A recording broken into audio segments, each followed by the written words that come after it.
Orientalism एक महत्वपूर्ण सांस्कृतिक और दार्शनिक अवधारणा है जिसे एडवर्ड सेड ने अपनी प्रसिद्ध पुस्तक ओरिएंटलिज्म सन 1978 में प्रस्तुत किया। इस अवधारणा का मुख्य उद्देश्य पश्चिमी देशों द्वारा पूर्वी समाजों, मुख्यतः एशिया और मध्य पूर्व के प्रति बनाए गए दृष्टिकोण और धारणाओं का विश्लेषण करना है। ओरिएंटलिज्म के माध्यम से सेड ने यह दिखाने की कोशिश की कि कैसे पश्चिमी विद्वानों, साहित्यकारों और कलाकारों ने पूर्वी समाजों को स्थिर, अपरिवर्तनीय और नकारात्मक रूप से चित्रित किया। आइए इस अवधारणा के विभिन्न पहलुओं को विस्तार में समझें।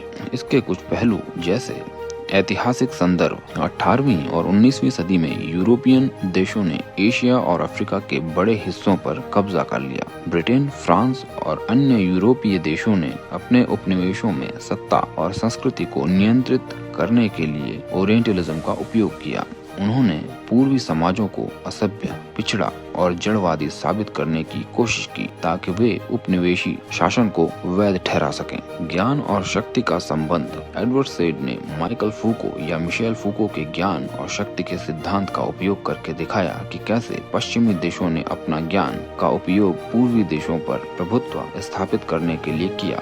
फूको के अनुसार ज्ञान और शक्ति एक दूसरे से जुड़े हुए हैं। पश्चिमी विद्वानों ने पूर्वी समाजों के बारे में जो अध्ययन किए वे अक्सर उनके प्रभुत्व और नियंत्रण को मजबूत करने के लिए थे। ओरिएंटलिज्म के तहत पूर्वी समाजों को स्थिर, अपरिवर्तनीय और रहस्यमयी के रूप में चित्रित किया गया। पश्चिमी साहित्य, कला और मीडिया में पूर्वी समाजों की छवि अक्सर रूढ़िवादी और रोमांटिक रूप में प्रस्तुत की जाती है। उदाहरण के लिए उपन्यासों, पेंटिंग्स और फिल्मों में पूर्वी देशों को एक अद्भुत लेकिन पिछड़े हुए स्थान के रूप में दिखाया जाता है। इस प्रकार की प्रस्तुति से पूर्वी समाजों के प्रति एक निश्चित पूर्वाग्रह उत्पन्न होता है। ओरिएंटलिज्म केवल एक बौद्धिक अभ्यास नहीं था, बल्कि इसका राजनीतिक और सामाजिक प्रभाव भी था। इसने पश्चिमी देशों को पूर्वी समाजों पर प्रभुत्व स्थापित करने और उन्हें नियंत्रित करने में मदद की।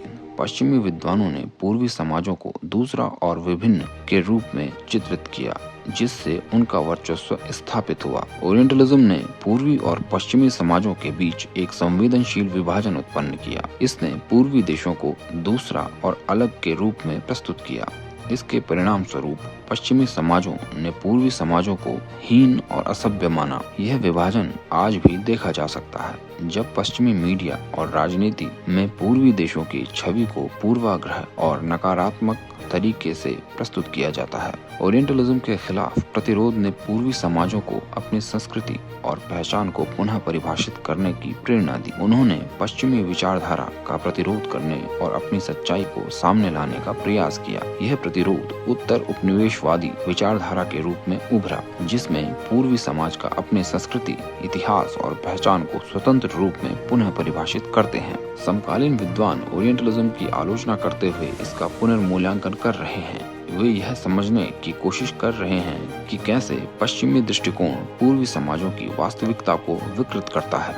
आधुनिक दृष्टिकोण इस बात पर जोर देता है कि पूर्वी समाजों को उनके अपने संदर्भ में समझा जाए, बिना किसी पूर्वाग्रह या रूढ़िवादिता के। आज के वैश्वीकृत समाज में ओरिएंटलिज्म की अवधारणा हमें यह सिखाती है कि हम विभिन्न संस्कृतियों और समाजों को समझने के लिए अधिक संवेदनशील और सहानुभूतिपूर्ण दृष्टिकोण अपनाएं।